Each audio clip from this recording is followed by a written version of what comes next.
કથા છે આખરી શરત, જેના લેખક છે ડૉક્ટર નરેશ શુક્લ.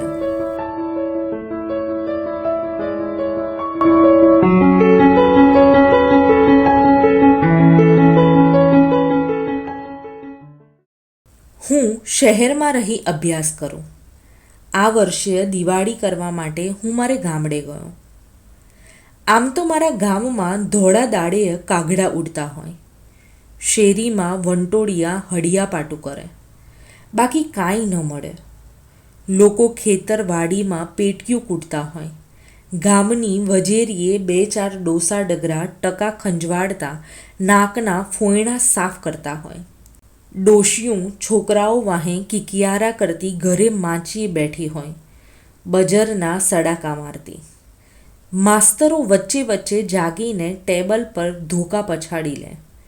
છોકરા મોપાટ લેતા હોય, ચડ્ડી ખંજવાળતા કે પછી લાઇનમાં ઊભા રહી નિશાળની પછી તે મૂતરની શેડ કોની ઊંચી જાય છે એ માપતા હોય.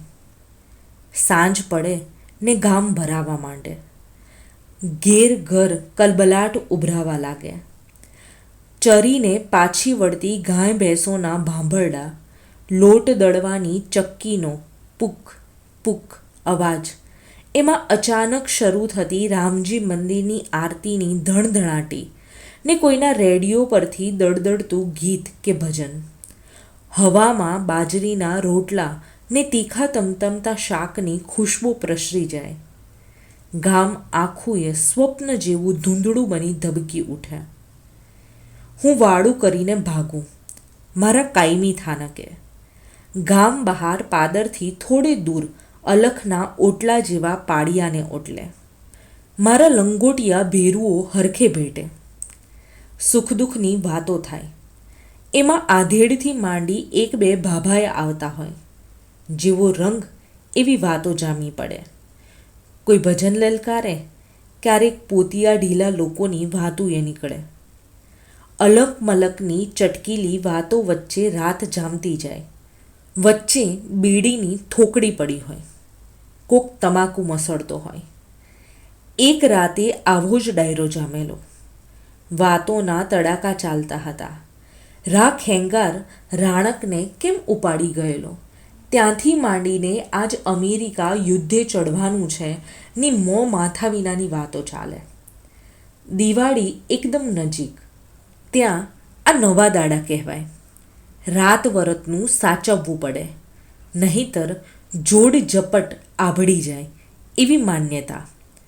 એવામાં કંઈક મમરો મુકાયો ને ભૂત પ્રેતની વાત નીકળી. દુનિયા આખીમાં ભૂતની વાત નીકળે ત્યાં માણસને એક કોર રસ ટપકવા માંડે ને બીજી કોર વાહે લબકારાએ લેવા માંડે. ગાડી એ રવાડે ચડી ગઈ ને બેઠાતા એ બધામાંથી મોટા ભાગના મંડાણા અનુભવો કહેવા. વળગાડની વાતો, વળગાડ કાઢવાની વાતો ને પછી તો ભૂવાને ડાકલા. આખી વણઝાર હાલી પડી. વાતો સાંભળવામાં સૌ લીન થઈ ગયેલા, પણ મને ખૂંચ્યું. થોડું વધુ ભણી ગયેલો ને, એટલે મેં કહ્યું, આ ભૂતની વાત જ ખોટી. આજના જમાનામાં એ વાત ટકે એમ જ નથી. હું વધુ બોલું એ પહેલાં તો 4-5 એક સામટા તૂટી પડ્યા. દલીલોનો મારો ચલાવી દીધો. તમે ભણેલાઓ આવી વાતો કરો છો, પણ ભેં પડે ને ત્યારે ઊભા એના રહો. હું ડોકું ધૂણાવતો રહ્યો. આ બધું ગામડામાં જ કેમ? શા માટે શહેરમાં ભૂત નથી થતા? શા માટે વળગતા નથી? ધીમે ધીમે વાત વટે ભરાવા લાગી. સામેથી એક ભાભાએ આહ્વાન કર્યું, તો લગાવ શરત ને કર પારખા. ઘડીક બધા અટકી ગયા. પળ બે પળ હુંએ સહેમી ગયો. પછી અસલ ટણીએ ચઢી બોલ્યો. લાગી ત્યારે પેલા ભાભા ઉભડક પગે થઈ ગયા. બેડીને જોરથી મસળી નાખતા કહ્યું, મરદ હોય તો હવે પાસો ન પડતો. કાળી ચૌદશે રાતે 12 વાગ્યે મામાને ખીજડે નારિયેલ બાંધી આવવાનું. તમારે હાયરે એક નહીં 2 ને લઈ જાજે. જા. એ ખરાખરીના રંગમાં આવી ગયેલા. બધા હા હા હા લવજી બાપા, આમ ન હોય કંઈ કહીને મામલો ટાઢો પાડવા મથ્યા. પણ મેં માંકડ ને ઈસલાના મોં સામે જોઈને શરત ઝીલી લીધી. મારા વતી ઈસલો જ બોલી ઉઠ્યો, એ ભૂત ભૂત હોય કે ની એ પસીની વાત છે, પણ શરત પાકી, અમે બાંધી આવશું, જાઓ. વળી રહી રહીને હવે ન જાય એ બે બાપનો, બસ. ત્યાં 5-6 બેઠેલા એ સિવાય વાત બહાર ન જવી જોઈએ એવું નક્કી કરી છૂટા પડ્યા. ત્યારે ચિત્તમાં નવો ઓથાર સવાર થઈ ગયેલો. ખાટલામાં પડખા ઘસતો રહ્યો. કાળી ચૌદશને હજી 3-4 દિવસની વાર હતી. જેટલા અમારી શરત જાણતા હતા એ સૌ ગાભણી કૂતરી જેમ રઘવાયા થઈને આંટા મારતા હતા. કોઈને કહેવાય નહીં ને સહેવાય પણ નહીં. કેટલાકે તો આ આખીએ શરત પડતી મૂકવા બેય બાજુ સમજાવી જોયા, પણ કેટલાકને આ તાલ જોવાની ચટપટી હતી. આમ તો મારી માન્યતામાં હું દ્રઢ હતો, પણ સાલું વિજ્ઞાને ભૂત પ્રેતને સ્વીકાર્યા નથી તો ખોંખારીને નકાર્યા પણ નથી. એ વિચાર સહેજ પરસેવો વાળી દે તેવો હતો. સૂતા બેસતા શરત જ મનમાં હાલ્યા કરી. ઘરમાં ગમે નહીં, બહાર પણ ટકું નહીં. મારા મૌનથી બા બાપુ પણ ચિંતામાં પડી ગયેલા. એમને કંઈ સમજાય નહીં. હું, માંકડ અને ઈસલો ત્રણેય સાથે જવાના હતા. ત્રણેય બાળપણથી જ સાથે. અમે ત્રણેય મળ્યા ખરા, પણ વાતોએ બંધ થઈ ગઈ. જોકે એ બંને તો સીમના જીવ, રાત દાડો ખેતરવાડીએ રખડનારા, પણ આ તો ભૂતના પારખા. પણ છૂટા પડીએ ત્યારે વળી દ્રઢ થઈ જઈએ. દિવસો ધીમે ધીમે કંટાળો, ચીડ ને અજ્ઞાન ઓથાર હેઠળ કપાતા રહ્યા. ને કાળી ચૌદશ આવી પહોંચે.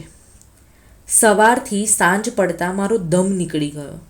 વચ્ચે જાત ઉપર દાજ ચડે. ભડવા, તને કોણે દોઢડાયા થવાનું કહ્યું તું? વાતો સાંભળી લીધી હોત તો. સાંજ પડી ને ખેતરથી પાછો આવેલ ઈસલો ઘરે આવ્યો. નજીક જ રહે. એ હંગવાનું ડબલું લઈને નીકળ્યો. મારી ખડકી પાસે આવીને બૂમ પાડી, હાલ નવીન, હંગવા આવવું છે? હું ચૂપચાપ ડબલું ભરીને નીકળી પડ્યો એની સાથે. ગામ પૂરું થયું. વોંકડો શરૂ થયો. એક બાવળ વચ્ચે રહે એ રીતે અમે થોડે દૂર ડબલા મૂકીને બેઠા. એકેય કશું બોલ્યા નહીં. હું સાઠી કડાથી જમીન પર આડા અવળા લીટા પાડતો રહ્યો. ત્યારે બાવળના છાયામાં વલવલતા હોલાનો ગંભીર અવાજ ગોરંભાતો હતો. અંતે ન રહેવાયું એટલે હું જ બોલ્યો, ઈસા, કંઈ વાંધો તો નહીં આવે ને? હાચું કહું, મારીએ ફાટે છે. તે ભરવી દીધા. ઈસો બોલ્યો ને પાછો મૂંગો થઈ ગયો. પણ 2 પળના મૌન પછી, ના ના ઈસા, કંઈ ન થાય. તમે બે તો કેવા રાત દાડો ભટકતા હોવ છો. એ કંઈ ન બોલ્યો. દૂર ગામમાં ઝાલર વાગવી શરૂ થઈ. તેનો ધીમો અવાજ સંભળાયો. અંધારું વધી રહ્યું હતું. દૂર સીમમાંથી પાછા ફરતા કોઈ ખેડૂના ડચકારા પડકારા સંભળાતા રહ્યા. અમે ઝટપટ પાછા આવી ગયા. ઘેર વાળું પતાવીને પગમાં બૂટ ને સ્વેટર પહેર્યું. ખાસ ઠંડી નહોતી તોય. હાથમાં બેટરી લેવાનું વિચાર્યું, પણ પછી વિચાર માંડી વાળ્યો. એ તો માંકડ લઈને આવશે. નીકળવા ગયો ત્યાં બા કહે, આજે બહુ મોડું ન કરતો, કાળી ચૌદશ છે, વહેલો આવી જાજે. હા, પણ સૂઈ જજો, હરિયાને ત્યાં કદાચ ભજનમાં જવું કહીને મનોમન બંનેને પગે લાગી લીધું ને હાલી નીકળ્યો. શેરીના નાકે અંધારામાં માંકડ ઊભો હતો, તૈયાર થઈને. માંકડનો વિકરાળ કસાયેલો દેહ આંખો ઝીણી ને ઝરક જેવી ચકડવકડ. એનું મૂળ નામ ઠાકરસિંહ, પણ આંખો ઝીણી તે નાનપણથી જ ખ્યાત થઈ ગયો માંકડ નામે. બાકી મજબૂત ગેંડા સરખો. દિવસ રાત એ પોતે જ ભૂત જેમ ભટકતો હોય. બોલવાનું ઓછું તો બીજી બાજુ ઈસલો સિંગલ બોડીનો, પણ મગજ તીખા મરચા જેવું. ગામમાં એના નામની રાડ પડે. આમ જુઓ તો અમારા ત્રણેયની ભાઈત નોખી, પણ સાવ ચડ્ડી પહેરતા નહોતા ત્યારના ભેગા રમેલા. સાથે મંદિરે સવાર સાંજ શંખ ફૂંકતા, નગારું વગાડેલું. નવરાત્રિમાં ગોગા ગોગા ગોગ સલામ, નાથીબાના 20 સલામ ગાતા ઘરે ઘરે ફરેલા.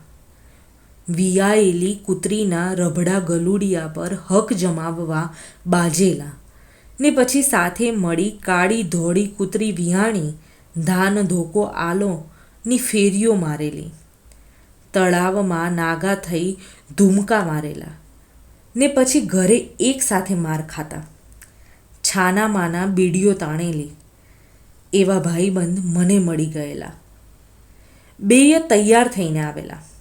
બેય પાસે મજબૂત કડિયાળી ડાંગ. ઈસા પાસે તો રામપુરી ચાકુ હોય જ. માકડે ઊનનો કામડો ખભે નાખેલો.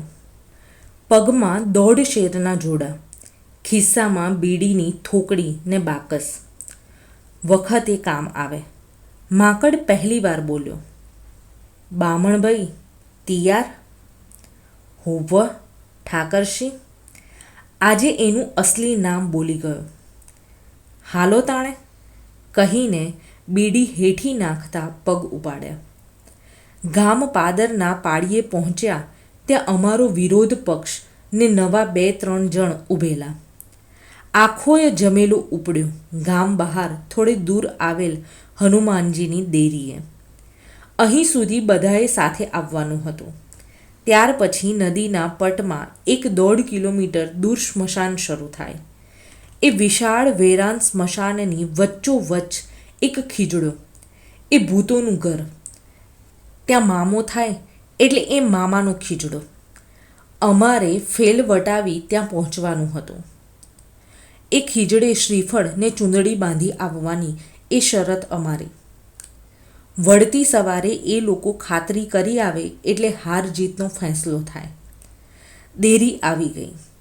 નાનકડું બાયણું ઉગાડો એટલે વિકરાળ આંખો કાઢેલ હનુમાનજીની મોટી મૂર્તિ દેખાય. જોઈને જ હાથ જોડી દો. દર્શન કર્યા, અગરબત્તી કરી. ખાસ કોઈ બોલતું નહોતું. એમણે છેલ્લી વારની ચેતવણીઓ આપી. દાણો દબાવી જોયો, પણ અમે મક્કમ હતા. એક ભાભાએ અમારા કપાળે હનુમાનજીની મરીનો ચાંદલો કર્યો ને ભારે હૈયે વિદાય લીધી. અમારી શરત હવે શરૂ થઈ ચૂકી. અમે ચાલવાનું શરૂ કર્યું. અમે બોલવાનું એ શરૂ કર્યું. પણ કોઈ વાત લાંબી ચાલે નહીં. મૌન સહેવાય નહીં. શું થશે ની ઉત્તેજના વિચિત્ર હતી. રાત્રિના 11:30 થઈ ગયેલા. અડધો કલાક ઉપરનું ચાલવાનું હતું. ઘોર અંધારી રાત જામી ગયેલી. હાથ પણ ન દેખાય એવી. ધીમે ધીમે આંખો ટેવાવા લાગી. વેરાન વગડામાં બધુંય કાળા અંધારામાં વિલીન થઈ ગયેલું. ક્ષિતિજો પાસે આવી ગયેલી. ઉપર આકાશ ચમકતા થીગડાઓથી તોડાયેલું. પાછળ નજર કરી તો ક્યાંક બળતા ફાનસો અને દીવાઓમાં ગામ કોઈ રાક્ષસ જેમ જંપી ગયેલું.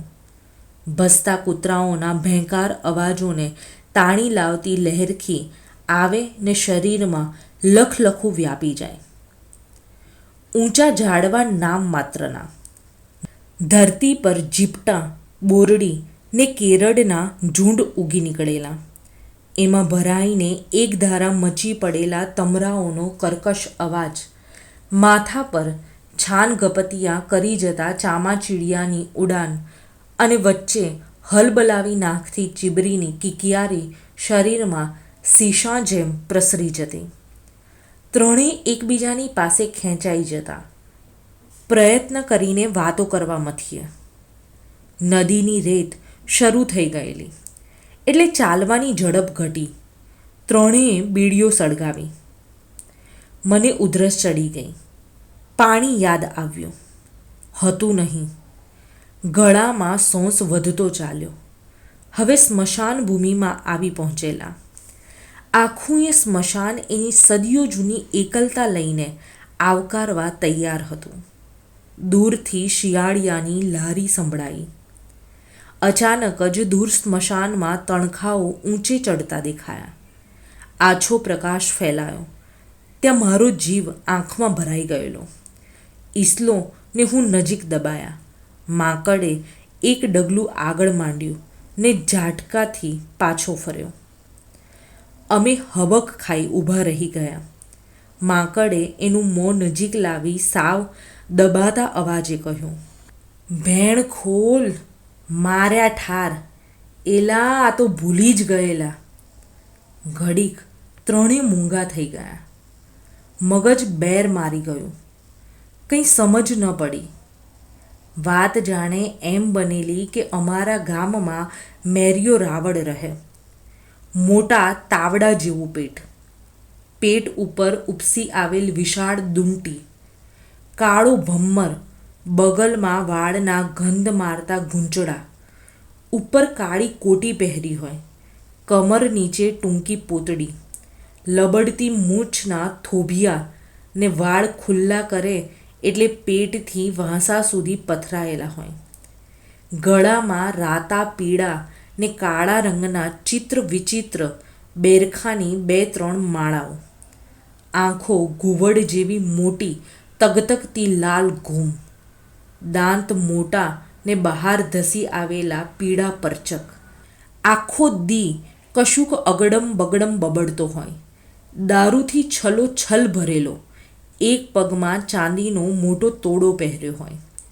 સાંજ પડે રોજ એના મઢે ડાકલા વગાડતો હોય.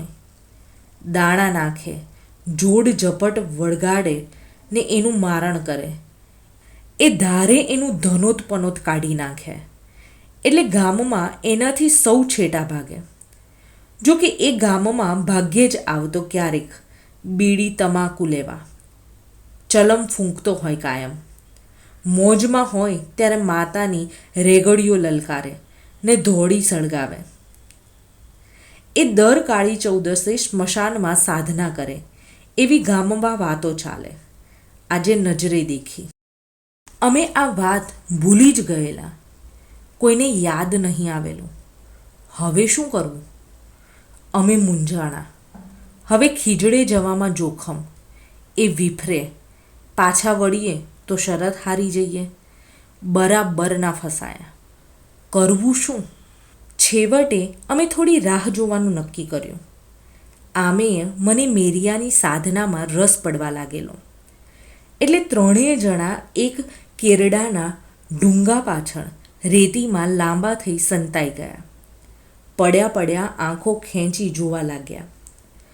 અમે હતા ત્યાંથી ખેતરવા દૂર ખીજડાની નીચે એક વેદી બનાવેલી. વેદીમાં અગ્નિ ભડ ભડ બળતો હતો. એ વિરાસન કરીને બેઠેલો. ગળામાં હાડકાની માળા, વાળ ખુલ્લા મૂકી દીધેલા. વેદી અને મેરિયાની ફરતે મોટા કુંડાળે માટલાઓ ગોઠવીને તેના પર દીવડાઓ ગોઠવેલા. બાજુમાં વિકરાળ ખડગ પ્રકાશમાં ચમકતો હતો. એની સામેની બાજુએ ત્યાં જ કાયમ પડી રહેતા મોટા પથરા સાથે દોરડાથી મોટો અસ્તમલ બકરો બાંધેલો. એ અગ્નિ અને ભયના ઓથારથી છૂટવા બરાડા પાડતો, ખેંચમ તાણી કરી રહેલો. મેરિયો અસ્પષ્ટ અવાજે કશોક મંત્રોચ્ચાર કરીને વેદીમાં કશાકનું સ્વાહા કરે ને અગ્નિ બમણો જોશથી પ્રજ્વલિત થઈ ઉઠતો. થોડી વારે મોટું પાત્ર ઉપાડી ઊંચા મોઢે કશું પીતો અને ચારેય દિશામાં અંજલિઓનો છંટકાવ કરતો. અમે આખું એ દૃશ્ય જોઈને સ્તબ્ધ બની ગયેલા. એકબીજાના હાથ પકડાઈ ગયેલા આપોઆપ. અમારી ઉપરથી પસાર થઈ ગયેલ ઘુવડનો ઝાંખો ફફડાટ અમારા શરીરમાં સિહરન બની વ્યાપી ગયો. ભયથી છડીને મેં એકવાર તો પાછળ મોં કરીને ખાતરી કરી લીધી. એક હબક ખાઈ ગયો. પાછળ વિકરાળ બિહામણી કાળી આકૃતિ ઊભી હતી. મારા મોંમાંથી કશા શબ્દો ન નીકળ્યા. મોં હલાવીને બાજુમાં જાણ કરવાના હોશ ન રહ્યા. મારી આંગળીઓ ધીમે રહીને સળવળીને માંકડના હાથે સ્પર્શી. એ ઝબકીને પાછળ ફરી ગયો. પળ બે પળ પછી ફક કરીને સહેજ છાનું હસતા કાનમાં બોલ્યો, "એ તો બોયડીનું ઝાડ છે." મારા સાતે કોઠે દીવા થઈ ગયા ઘડીમાં. મેં થોડા સ્વસ્થ થઈ મેરિયા તરફ નજર કરી. મેરિયો એની જગ્યા પર હવે ઊભો થઈ ગયેલો. વાળ કમર સુધી પહોંચતા હતા. ગળામાં હાડકાની માળા વધુ ડરામણો બનાવતી હતી. એણે બાજુમાં પેલી માનવ ખોપડી અને હાડકું ઉપાડ્યું. ખોપડી પર એને પછાડતો વેદી ફરતે પ્રદક્ષિણા કરતા આહ્વાન કરવા લાગ્યો. ધીમે ધીમે એક પછી એક માટલું ઉપાડી એમાં ભરેલ દારૂને બધી બાજુ છાંટવા માંડ્યો. પછી અટક્યો. જોરથી કશુંક બોલ્યો ને વાંકા વળી જમીનમાં ખોસેલ ખડગ ઉપાડ્યું. હવામાં 2-3 વાર ઊંચું કર્યું ને નાક પાસે લઈ જઈ કશુંક બોલ્યો. ચારે દિશામાં ફર્યો. અમારી જેમ પેલો બકરોય ફફડી રહેલો. મેરિયો એની તરફ આગળ વધ્યો. હાથ પર લસરકો કરીને લોહી વડે બકરાને ચાંદલો કર્યો. ત્યારે બકરો જીવ પર આવી કૂદવા લાગ્યો. વેદીમાં અગ્નિ બરાબરનો તેજ થઈ ગયેલો. અમારા ત્રણેયના ધબકારાએ સંભળાવવા લાગેલા. એ સમયે શિયાળ કૂતરાના અવાજોએ થંભી ગયા. તમરાઓ પણ સ્તબ્ધ બની ગયા હોય એવી શાંતિ છવાઈ ગયેલી. આખીએ સ્મશાન ભૂમિ ઉડતા તણખાઓ વચ્ચે આંખો ફાડી ફાડીને આ વિધિને જોવા એક નજર થઈ ગયેલી. મેરિયાએ હુંકારો ભરીને ઉછળતા બોકડાના મોટા શિંગડાઓને એક જ આંચકો મારી પકડી લીધા. બકરો છેલ્લું જોર કરવા લાગ્યો. મેરિયાએ અચાનક જ હુંકાર કરી બકરાના 2 આગલા પગ ઉપર હાથથી પ્રહાર કર્યો. બકરો ઝાટકા ભેર ઢીંચણિયા થઈ ગયો. એનું ડોકું પથરા ઉપર મંડાઈ ગયું. મારા ગળામાં એકાએક ખારાશ વ્યાપી ગઈ ને મુઠ્ઠીઓ સજ્જડ વળી ગઈ. હું ડોળા ફાડીને મેરિયાના ઉચકાયેલા ખડગને જોઈ રહ્યો. એ ને ઓય માં ની કારમી ચીસ અચાનક નીકળી ગઈ મારાથી. હું હવામાં ઉચકાઈને મોં ભેર રેતીમાં ઝીંકાયો. ઈસલો મારી ઉપર પડ્યો. અમે બેય સ્તબ્ધ બની હબકી ગયા. થથરી જઈ પલટી ખાઈને પાછળ જોયું તો રૂવાડા ખડા થઈ ગયા. માંકડ બેઠો થઈને ચત્તો પાટ પડેલો. એક હાથ પગ વડે ધમ પછાડા નાખતો હતો. એની ઉપર કોઈ વિકરાળ વાઘ જેવું પશુ ઝળુંબી રહ્યું હતું. ઈસલો બોલી ઉઠ્યો, "એલા, આ તો નારસે." મારી નજર સામે કેટલાક કાળા ઓળા દોડતા દેખાયા. અમારી બાજુ આવતા હતા. માંકડ નાર સાથે બાખડી પડેલો. મારું ધ્યાન મેરિયા બાજુ ગયું. એ મારી ચીસ સાંભળીને અમારી હાજરી જાણી ગયેલો. તે ખડગ લઈને અમારી બાજુ ધસી પડેલો.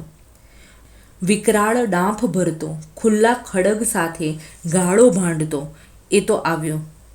મેં આ બેયનું ધ્યાન દોરવા બરાડો પાડ્યો. એટલામાં પેલા ઓળા પહોંચી ગયા અમારા સુધી. એ પેલા ભાભા ને બીજા મિત્રો હતા. એ ખરે ટાંકણે પહોંચી ગયા. બધા ભેગા થઈને પેલા નાર ઉપર તૂટી પડ્યા. માંકડે જનૂનપૂર્વક ડાંગનો પ્રહાર કર્યો પેલા પ્રાણી પર. એની ખોપડી ફાટી પડી અવાજ સાથે ને ભાભાએ બૂમ મારી, "દોડજો એલા, મેરિયો વાહે પડ્યો છે." અણે હતું એટલું જોર કરી મેરિયાની ગાળોથી દૂર ભાગવા દોડવા લાગ્યા. માંકડે દોડતા દોડતા વાહે જોયું તો 5-6 નાર પેલા મેરિયા ઉપર તૂટી પડેલા. પહેલાં તો એ આ અણધાર્યા હુમલાથી હબક ખાઈ ગયો, પણ પછી મંડાણો ખડક વીંજવા. ખચાખચ કાપી નાખ્યા. બાકીના બીકના માર્યા ભાગ્યા. અમે મુઠ્ઠીઓ વાળી દોડવા લાગ્યા. છાતીમાં હાફ માય નહીં, ધમણ જેમ ફૂંફાડા મારવા લાગેલો. શરત મારનાર ભાભા મને ધકેલતા, મારો હાથ ખેંચતા, મને ઠસડતા લવરી કરતા હતા. મને ક્યાં આ ઉંમરે પારખા સૂજ્યા. બાપ, દોડ હવે, તારા બાપને શું જવાબ દઈશ? ઈસલો આગળ નીકળી ગયેલો. આગળ કંઈ ભળાય નહીં. રાતા પીળા દેખાય. એટલું યાદ છે, રેતી પૂરી કરીને જમીન ઉપર આવી ગયેલા. મારું શરીર પડતું હોય તેવું લાગ્યું મને. આંખો ખોલી ત્યારે પેલા ભાભાના ખોળામાં મારું માથું હતું. ઈશલો હનુમાનજીને ચડાવેલ નારિયેળ વધેરીને મારા મોઢામાં એનું પાણી મૂકતો. માકડ રૂ બાળીને ઘા પર લગાડતો હતો. બીજા 2-3 જણા મને ફાળિયાથી પવન નાખતા હતા. મેં બધાને જોયા. મારા મોંએથી સહજ રીતે જ નીકળી ગયો, લવજી કાકા, જોયું ને, ભૂત ન હોય, એ તો મેર્યો જ. બધા હો હો હો કરીને હસી પડ્યા. હું બાઘાની જેમ બધાને જોઈ રહ્યો. બાપુજી બીજે દિવસે અમને 2-3 જણાને એકસાથે ચઢી આવેલા તાવનું રહસ્ય શોધતા હતા. વૈદ ખરા ને? ફરી મળીએ ગુજરાતી ભાષાની એક બીજી વાર્તા સાથે.